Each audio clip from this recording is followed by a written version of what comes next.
जय श्री राम। दोस्तों, कैसे हैं आप सभी। मैं बिहार की बेटी, झारखंड की बहू सीमा आप सबों का मम्मास ब्लॉग में बहुत बहुत स्वागत करती हूं।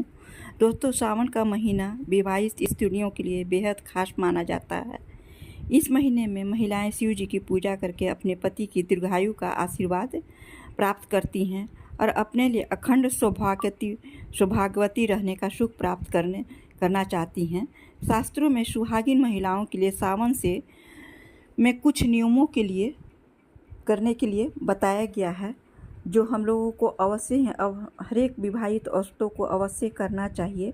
दोस्तों, ये मैं अपने पूजा का ब्लॉग डाली हूँ, जिसमें मैं गई हूँ पूजा करने के लिए, तो जिसमें हर एक लोग पंचामृत से अवश्य अभिषेक करना चाहिए। रुद्राभिषेक, जिसमें दूध है, गंगा जल है और ये शहद है, दही है और मीठा में मैंने चमचम सफ़ेद मिठाई लिया है, भांग है, अखंड अक्षत है और ये सफ़ेद भस्म है, जो भोले बाबा को अवश्य ही चढ़ाना चाहिए। और ये गंगा और हर एक चीज़ को चढ़ाने के बाद उनको गंगा जल से धोना चाहिए, शिव जी को अभिषेक करना चाहिए। यदि आप दूध चढ़ाते हैं तो उसके बाद गंगा जल से उनको स्नान कराइए। दही चढ़ा रहे हैं तो उनको गंगा जल से स्नान कराइए। इस तरह आप पांचों चीज़ों का अभिषेक करने के बाद ही पूजा का प्रारंभ करें। भोले बाबा को भांग का और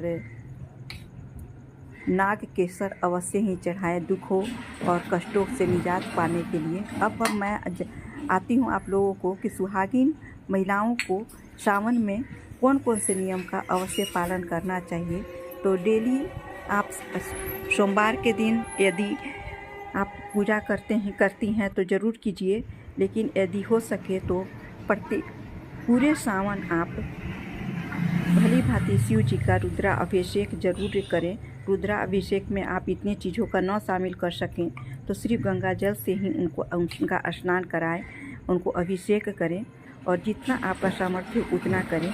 और पार्वती जी को सोमवार के दिन या किसी भी दिन सावन के दिन पूर्ण सुहाग की वस्तुएं जरूर अर्पित करें और खुद भी अखंड सौभाग्यवती रहने के लिए, क्योंकि भोले बाबा का पूजा सुहागिन महिलाएं अखंड सौभाग्य के लिए करती हैं। सुहागिन महिलाएं इस पूरे सावन हरी चूड़ियाँ आलता पैरों में अवश्य लगाएं, हरी चूड़ियाँ पहने। वस्त्र में सोमवार के दिन आप हरे रंग का वस्त्र पहन सकती हैं। लाल केसरिया उनके लिए शुभ होता है, सुहागिन महिलाओं के लिए। तो हरी चूड़ियाँ अवश्य पहने, क्योंकि सावन हरियाली का दिन होता है। और उसके बाद पैरों में पायल और बिछुआ होना हमारे सुहाग का प्रतीक है, उन्हें पहनना चाहिए। हरी चूड़ियाँ तो अवश्य ही पहने। हाथों में मेहंदी लगाएं। मेहंदी पूरी सावन में कहा जाता है कि मेहंदी सुहाग का प्रतीक है, तो पूरे सावन आप मेहंदी किसी भी दिन लगाएं, लेकिन अवश्य लगाएं। कुछ नियमों का पालन अवश्य करें। जैसे बहुत लोग आज सुबह में पूजा करते हैं सोमवार के दिन, लेकिन संध्या के बेला में शिव जी के पास एक अखंड दीपक अवश्य जलाएं। अखंड दीपक ना जला सकें तो एक दीपक घी का या तेल का शाम के समय महिलाओं को हर सोमवार चढ़ाएं। शिव जी और पार्वती जी के भजन भी करने चाहिए। बहुत लोग शिव चर्चा भी करते हैं, तो सावन के महीने में यदि हो सके तो आप एक दिन भी अवश्य शिव चर्चा करें। शिव चर्चा के बारे में आप लोग को मैं बताना चाहूँगी कि शिव चर्चा में शिव जी से जुड़ी आप अपनी बातें जो आपके साथ बीता है उसकी चर्चा कर सकते हैं। कि आपको कभी किसी चीज़ का अनुभव हुआ है तो उसको आप अपने दोस्तों के साथ, अपनी साथ महिलाओं के साथ, शिक्षा के साथ जोड़कर उसको चर्चा में ला सकती हैं। चर्चा किया जाता है। चर्चा में शिव को गुरु के रूप में माना जाता है और जो भी स्त्रियां हैं या महिलाएं हैं, जो भी हैं, जो उनके शिष्य के रूप में उनको मानते हैं, अपने आप को बताते हैं कि मैं उनकी शिष्या हो गई हूँ और वो मेरे गुरु हैं, तो उनको कैसे पूजा करना चाहिए, सभी बातें शिव चर्चा में किया जाता है। शिव चर्चा भी के बारे में भी मैं आप लोगों को ज़रूर बताऊंगी। सावन में शिव चर्चा का बहुत ही बड़ा महत्व है दोस्तों। और ये देखिए, मैंने हरी चूड़ियाँ पहनी है। लोग कहते हैं कि सावन में हरी चूड़ियाँ ज़रूर पहननी चाहिए, तो मैं पूजा करने के लिए गई हूँ मंदिर में और हरी चूड़ियाँ पहनी हूँ। और भोले बाबा का जब आप सब पूजा कर लें तो लास्ट में अक्षत, अखंड अक्षत ज़रूर अर्पित करें, दोस्तों। और जो भी चीज़ आप भोले बाबा को अर्पित करते हैं तो एक उसमें से बेलपत्र अवश्य अपने घर लाएं और अपने घर में रख दें। ऐसा हमारे शिव पुराण में कहा गया है कि वहाँ से आप एक फूल या बेलपत्र लाकर अपने घर में अवश्य रखें और उनका जलाधारी का जो जल होता है वो थोड़ा सा अवश्य लाएं और उसे चढ़ाएं, घर में छिड़कें, जिससे हमारे घर में सुख शांति समृद्धि बनी रहती है, धन धान्य की कभी भी कमी नहीं होती है।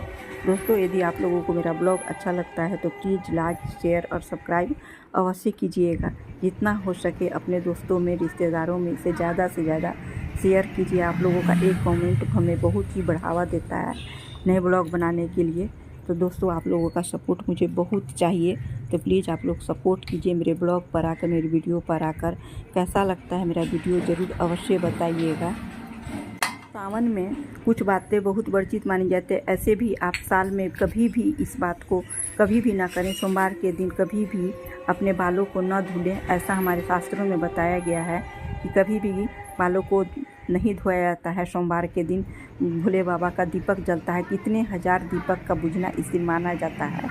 समी पत्र भोले बाबा को चढ़ाने से कई हजार बेलपत्र का हमको पुण्य प्राप्त होता है। तो आप बेलपत्र के साथ समी पत्र भी ज़रूर चढ़ाएं। और नीला अपराजिता का फूल भोले बाबा को बहुत ही प्रिय है, तो जोड़े में अपराजिता का फूल चढ़ाएं। सफ़ेद फूल होता है उसे भी आप चढ़ाइए, जिससे कनेर का फूल होता है पीला। भोले बाबा को सफ़ेद, पीला और नीला फूल अर्पित किया जाता है। और वस्त्र में आप हमेशा सफ़ेद वस्त्र धारण कर सकते हैं। महिलाएं तो अपने लाल हुआ, पीला हुआ, हरा हुआ, केसरिया ऐसा वस्त्र धारण करें, क्योंकि ये भोले बाबा का प्रिय रंग है। दोस्तों, यदि और भी कुछ आपको जानकारियाँ चाहिए तो ज़रूर आप लोगों को मिलेगा मेरे ब्लॉग में। नाग केसर अवश्य ही चढ़ाएं अपने कष्टों से मुक्ति पाने के लिए, और कुमारी लड़कियां तो अवश्य ही चढ़ाएं। नाग केसर के चढ़ाने से कहा जाता है कि जिसकी शादी में अड़चने आ रही हैं वो अड़चने दूर होती हैं। दोस्तों, आज के लिए बस इतना ही। फिर मिलती हूँ एक नई जानकारी, एक नए ब्लॉग के साथ। तब तक के लिए अपना ध्यान रखिए, अपनों का ध्यान रखिए। धन्यवाद।